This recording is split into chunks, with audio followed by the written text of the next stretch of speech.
crush. What song is that goes crush? Is that a song? That goes crush. I'm sure it is some song. I know there's a song that does that, but I don't know which. What did you need your phone for? Oh, I like to have it. Yeah, it's smart. I can see what the score. What's up, everybody, and welcome to Bucked Up, episode 21, Possibly Entertainment's postgame Bucks podcast. I am your host, Nick Schneider, alongside the real deal, John Monk. If you like the show, you can subscribe to the channel, like the video, share it with your friends, listen to it on audio services around the world. What else can you do? You can follow us on Twitter at PossiblyENT, me at PE_N Schneider, and him at JohnMonk1. Can I get your cat off the table? Yeah. John, should have been a bigger blowout, but we did end up beating the Kings. You were there, sitting courtside. What are your takeaways? Well, we completely dominated the game until midway through the fourth quarter, pretty much, I thought. Dominated, but not as much.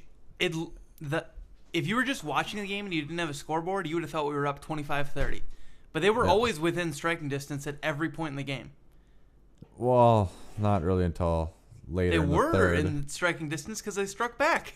Yeah, and not until later in the third and fourth quarter. But even then, I think we had a 10-point lead at half. Oh, it was a little. We won. Take a look at it, but 11, 11-point lead at half. So it really actually was not the kind of blowout that it looked like. And it might be harder for you since you were at the game. But the game was I remember within 15 almost the entire game until a bit in the third when we had a bit of a run. But we definitely handled them throughout the whole game. We handled them, but I felt like we should have handled them a little better than that. Because if you look at this game flow, the Kings never led. You don't have to show me. That's all. I'm just saying. Yeah, no, I saw it. Yeah. If the Kings, they got within 1 point in the fourth there. Yep. Which shouldn't have happened. Led by Bogdanovich. What a stud that Bogdanovich is. Yeah, he was having a good time. He was having a good game, but how is it always that the most unlikely of heroes end up being the ones to try to beat us, and most of the time they succeed? You know, it's every bad team that ends up beating us is because because Malik Monk went off one night when he's been having a okay rookie year. You know? Yeah, that happens. It does. Why is it? It's weird. Oh, I don't know. But luck of the draw. Yeah, luck of the draw. My biggest takeaway: Big Three played great. Have been playing great. Oh yeah, Bledsoe, Middleton, and Giannis had hell of a game tonight. Yeah, absolutely. And imagine Jamar coming back. Brogdon looked more comfortable in there. Yeah, which is good. I always thought, we didn't spend a whole lot of time talking, even though a lot of people have been concerned about him since Bledsoe got back. It's always been, in my opinion, that it was just going to take some adjusting to the new role. Instead of working with the starters and working with better players, you have to be the guy on the bench. It's just a role adjustment, and I assume he'll figure it out. And he did tonight. He looked good tonight. But Giannis had a spectacular game. Really good game. Chris Middleton shot the absolute lights out. All those early season struggles seem to be gone. Lately, he's been playing ridiculously well. And Bledsoe looks great too. Bledsoe adds so much to the dynamic of this team. It's unbelievable how much it helps. And I was thinking about this yesterday, John, but the amount of talent on this roster it's a lot of talent. Like a lot of real talent. Look at the Wizards, who have a lot of, middle of the road role players, and then Otto Porter, John Wall, and Bradley Beal. And that's kind of it. Oh, we've got team. Jabari Parker. We have a better player than any of those guys in Giannis, Eric Bledsoe, and Chris Middleton. Yeah. That's a lot of people. And Malcolm Brogdon, I don't think, is a middle-of-the-road role player. I think he's an above-average role player. Yeah, he is. So, this is a real team. Yeah, that's what we were thinking all year, pretty much. Yeah, and it sucks that we don't have a coach who can bring out the best in his real team. But I think he will. If we can play like this every night, which we won't, because many reasons, But this is what I expected out of this team. We said this last game too. Yeah. This is the kind of performance that I'm looking for, and it's fun to watch when we're playing this well, man. It's so much fun to watch. I feel like the scheme tonight and last game has also been adjusted. I'm not seeing a lot of hedging. I'm not seeing a lot of trapping. No, I didn't see any trapping tonight either. But everyone is still using their limbs to create deflections and steals. A lot of steals tonight, especially a lot of that's on. because of a young, Oh, yeah. Sacramento team who's making a lot of mental mistakes. But we capitalized really well early on. Well, yeah, it took Sacramento like 6 minutes to score the first bucket, which is awesome. Yeah, because they turned the ball over every possession. They had a few shots. They had 4 turnovers in 3 minutes. They didn't even shoot that bad. I remember looking at their field goal. No, they shot over 50%. Yeah, but they didn't get any in the first quarter. Even. Yeah. They shot pretty well, but they didn't get any shots up. So right, yeah, I mean, and that's kind of the key. And it also helps our offense because our biggest problem in those bad games is when we have to sit and play in the half court. One guy dribbling and exactly. No, it helps if Giannis, Bledsoe, and even tonight Chris Middleton sprinting on the floor. It was unbelievable. I've never seen Chris Middleton work that hard in the first half of a game. He was sprinting up and down that court. It was unbelievable, and finishing in transition, which is a skill that he's not always had. No, not really. He's been more of a shooter and post up shooter, but no, he's definitely added stuff. So my question is, John, knowing everything we know the last few games of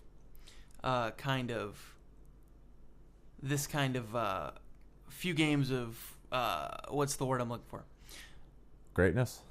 Okay, you could say that. We've been great the last few games. Yeah, we have. But looking at these last 3 games, have we kind of found an identity? I was thinking about that too, actually, tonight with Bledsoe. He's kind of finding his place in the team. It's not just Bledsoe, though, I think. No, I think that even Jason Kidd, a lot of his struggles have come with not really understanding what this team is and how to best utilize them. The last couple of games is exactly how you utilize this team front to back. Literally everyone is in their role and playing well. And I'm not saying it's going to continue forever, but this seems to be the perfect mesh of all these different play styles and skill sets. Definitely. Jet's been playing consistently last 2 games as well. Yeah, he had a few lapses in the end of the game there where he looked not great, like he didn't belong out there. He had a huge steal and a huge block in the fourth quarter, I remember. He did. He did have defensively, he is always actually solid, which is interesting considering he's going to be remembered on the offensive end. But he has been really solid defensively. It was more on the offensive end, getting in the way of plays and, just being Jet. But yeah, he didn't shoot the greatest, if I don't remember. I don't think he made a shot. Well, he had a few points. I know he had a few points. Well, we'll have to. That's of all things doesn't matter. No, that doesn't really matter. If we can get that kind of consistent play out of our big 3, 4 out of every 5 games. Yeah. Oh yeah. And then know our identity and know our role, as a team, as a unit, and be able to go out and try to execute every night. We are absolutely one of the best teams in the East. Top 3, maybe 4. No question. Yeah. We are a team. Definitely. If we can keep this up, though, the only thing is in a couple games, Jason Kidd's going to adjust something or change something, or we're going to get back into trapping, or, there was some trapping here. But get back into the old way of doing things. It's going to happen, and that's when it's going to hurt, man. And we talk about Bucks basketball being so reactionary, but that's what happens when things change every 4 to 5 games. Things are different for this team every 4 to 5 games, it seems. That's been Bucks for years. Yeah, we can't go on long streaks. So it's not just the winning though, John. It's the consistent style of play. It's the identity. It seems to change all the time. Because even right now, the beginning. I shouldn't say that. 3/4 of this game was great ball movement and great playing. When the rest of the season was a lot of ISO play. Get Chris the ball, work 2-man game with John Henson, get Giannis the ball, everyone clears out, get Eric Bledsoe the ball. Yeah. It's a lot of ISO, whereas the last few games has been move the ball, everyone touches it, And that seems to be the best skill set when you have a team definitely. when you have a team of 4 people who can shoot on the team, like that ball seems to be the smartest way to go. Yep. But then in the fourth quarter, you're going to be reverted back to ISO. That's NBA. I agree. That is an NBA problem. But it just, my point is that nothing is permanent with this team. And so I worry that, it's going great right now, and we're all real happy considering how pissed we were a couple games ago. But in 5 games, we're going to be pissed again? 3 games, we're going to be pissed again? Probably. Every loss, we're going to be pissed. There's no way around it. Right, but it's the quality of the loss. Yeah. We can't have a loss like the Jazz again, and we will. Oh, we will have multiple every team more. will. Yeah. 100%. But when the Cavs lose a game like that, it's because they have their game plan and they're sticking to it, but they're not executing. When we do that, it's because every game is different and we don't know exactly what to expect from Jason Kidd or what to expect from our players or what kind of performances we're going to be getting. It's annoying and frustrating. Oh, yeah. Well, being a Bucks fan is frustrating at points. That is true. It's the funnest thing to do.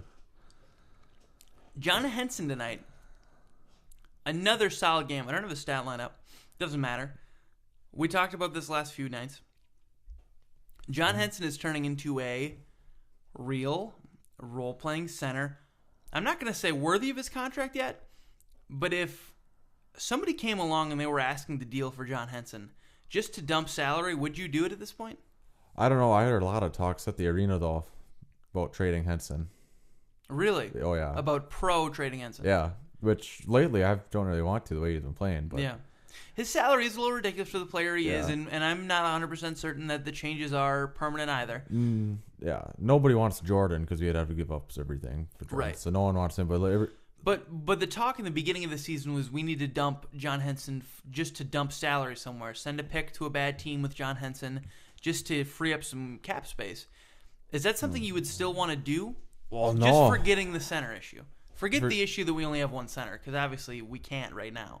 But let's say we had a real center in. Would you still want to do it?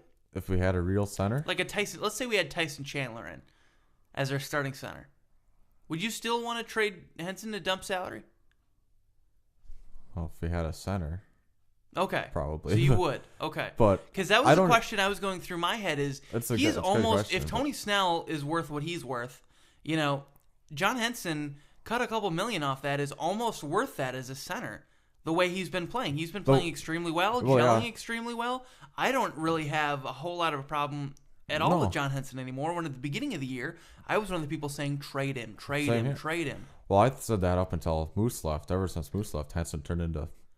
Well, he got the minutes, right? Yeah. He finally got the opportunity. Well, he's had opportunities. Right, but here and there is not the same as actually playing games, getting 25-plus minutes a game. Yeah. It takes a while for a player to get back into the groove of playing a real game. Oh, definitely. But you always got to be ready as a player. And I mean, opportunities come. But you got to prove it at points. You can't have some bad games. But it seems like it's what it did take is consistent minutes. Oh, yeah. Well, that's what we talked about in the Larry Drew era, too, which we didn't have a podcast for. But we said that all the time is how are players supposed to define their roles and build chemistry when they didn't know how many minutes they were going to get and they didn't know when or if they were going to be playing. Oh, yeah. Well, Drew had a different starting five every night. Right. So that was bad. But, yeah, we had three centers for the most part with Henson, Plumlee, Moose last year. I mean, so, yeah, none of them had consistent minutes. Right. So I think that's probably part of the... Could be part of it, yeah. Yeah, absolutely. Do you think that... I was just thinking about this today, too, during the game, that during the playoffs, bringing in someone like Jabari back, someone like Bledsoe, is this enough to get to these conference finals? Because you think about it, if we're a 4 seed, we'll play the 5 seed. Yeah. Let's just say that I don't see any of the bottom 4 teams being extraneously difficult to play against. But let's say the next round we have to play a Wizards or a Raptors. In the second round? Right. Is this team good enough to be a coin toss on who's going to win the series, if that makes sense? Oh, I definitely think so. You think so? Or do we have enough talent for the national media to be like, wow, what a great series? Because during the Raptors-Bucks, it was like that. Yeah. But the Raptors, I think, are better than they were last year. Wizards are still a better team than that, even. Good team, yeah. Are we good enough to be up there, talent-wise? I guess the real question is, does the national media look at us now with all this talent, hopefully now with an identity, and say, oh, okay, they're one of those teams? Because they've been wanting us to be there for a while, and we've failed them. Well, we've been always real young, but we're real close. I don't know. I mean, it's going to be a heck of a series against the Wizards or Raptors again. Yeah. It's going to go 6 or 7 games. I think that's going to be the biggest revelation this year, hopefully, and we've already seen it, part of it, but we this is the year where we can finally get some real national media attention. Oh, definitely, yeah. You know? And that's so huge, being a Bucs fan who's grown up not having any media attention whatsoever anywhere. No, we haven't been on TNT, a home game, in years until, was it last year? It was the first time in, I forgot how many years, but a long time. Right. I remember in the awful season, the 15-win season, when we played the Knicks and we went to New York. I remember we had beaten the Knicks, and it was one of our 15 wins. And on the SportsCenter ticker in the morning, it had Bucs versus Knicks on it, and I stayed like on ESPN just to watch it. I waited, and I watched it. And the story was about Carmelo Anthony going on the subway before the game, and they didn't talk about I think the only thing they said was the Carmelo Anthony and the Knicks ended up losing to the Bucs later that evening, and then that was it. That was the kind of media attention we got. They would rather talk about Carmelo Anthony taking the subway than us beating him. Yep. Absolutely ridiculous. Even when we were 8th seed in the 2012, when we got swept by the Heat, right? I would stay up, watch SportsCenter, and if I missed the 10-second clip of the Bucs, I'd stay up the next hour because they'd replay the episode. Yeah. I'd stay up just to watch a 10-second clip because it was national attention. Right, but it was 10-second clip. Yeah, and it was like, oh, the Bucs are on, and they had the logo and everything on ESPN. It was unbelievable because nobody, and for good reason, we were mediocre for so awful. But nobody gives us the kind of attention that we deserve now. Now with Giannis, that kind of changes, and hopefully I'd love to see the pendulum swing. People like Rachel Nichols and the jumper helping things like that. Mm-hmm. But I'd love to see the pendulum swing where the kind of blocks they give John Wall and Kristaps Porzingis, because he's in New York now, or he's been in New York, but I'd love to see those kind of blocks on the Bucs, and not just Giannis, but give us a 10-minute discussion on the Bucs, please. That's what I want, man. Yeah, it would be cool. We're definitely getting more attention already, but yeah. Absolutely. Now, is there anything else you want to talk about the game? Anything else to talk about to you? Well, right when I got there, I liked that the coach for the Herd was working out with the team. What's his Brady, right? Jordan Brady? Yeah. He was working out with Jabari Parker. Really? Now, I saw Jabari taking some deep threes. That's pretty exciting. We could have done that because I went up to the concession stand at one point. But sure enough. When I walked in, it was cool. I made the joke. It's a funny joke. I wonder if Jabari is on the Herd now. Maybe they'll start him out that way just to warm his body up, not playing against real competition. That'd be a heck of a game. He would average 60. Yeah. Jabari can offensively score on almost anyone in the NBA. Can you imagine the G League? My God. That'd be fun to watch. Gosh. Yeah, it would be. I would go. I would buy season tickets the day they announced that. I wonder if they'd sell out. It'd be close. What is it, 3,500 seats or something like that? It's something like that, right? They had their first home game on Friday. Did you catch any of it? No, but they won. They won. DJ Wilson was playing. Was he? Yeah, he dropped 24. He had a really good game. Good for him. And he was taking some jumpers that were pretty sweet. Yeah. I don't know if you could get away with taking him in the NBA, but he was making some cool jumpers, slamming some alley-oops. It was fun to watch. Good deal. Yeah, I just saw they won. That's another interesting question is, everyone thought going in that at least Sterling Brown would get some run with his team. Like they would end up getting somebody in that group of rookies would end up getting real minutes. They're both playing G League minutes right now and playing really well. Our G League team's doing pretty darn good. We're one of the best G League teams in the NBA or in the GBA. Are we not going to see them this year? Like in significant minutes for the Bucs? It's hard to say. Yeah, it is. I think we weren't expecting the kind of performances we're getting from people like Liggins. Liggins came up big. But at the same time, it seems like we're playing a lot of Gary Payton, or at least he's active a lot. Yeah, he's and active tonight. We've talked about the problem with the 2-day contracts before. You only get 45 days in the NBA before you're out. But it's strange to me with DJ and Sterling Brown, a guard and a forward respectively, just like Belamboy and Payton, Jason Kidd would rather use Payton and Belamboy. Seems odd to me. Yeah, I don't know what the plan is there, but what would you assume though? Just seeing how he's acting, how he's treating everything right now, is he saving them for later? One would assume that if he's not using them now and he's activating Belamboy and Payton, right? But, yeah, I don't know. But time will tell. Time will tell. And time will tell when we do the next episode. Because I don't know. Because that's after Monday. After Monday's game against the Celtics. So Tuesday at noon, the next episode will be up. If you like this episode, you can follow us on Twitter at JohnMonk1. Who do we got Monday? Is it the Celtics? That's what I thought. And at 6 o'clock. Then Pistons Wednesday. That's right. You can follow me on Twitter at PE_Schneider. Okay, go ahead. Sorry, I had to get it in for the video. Oh, yeah. Well, you can go on. No, continue. Say what you're saying. We got the Pistons and then... and then we got a Friday game. I don't know who we play, but... Someone. An NBA team. It's not a G League team. If you want to watch our episode after Friday's game against whoever it is, you can subscribe to the channel, like the video, comment if you have any questions or comments or concerns. Concerns, yep. Until next time, stay bucked up. Cheers, the deer.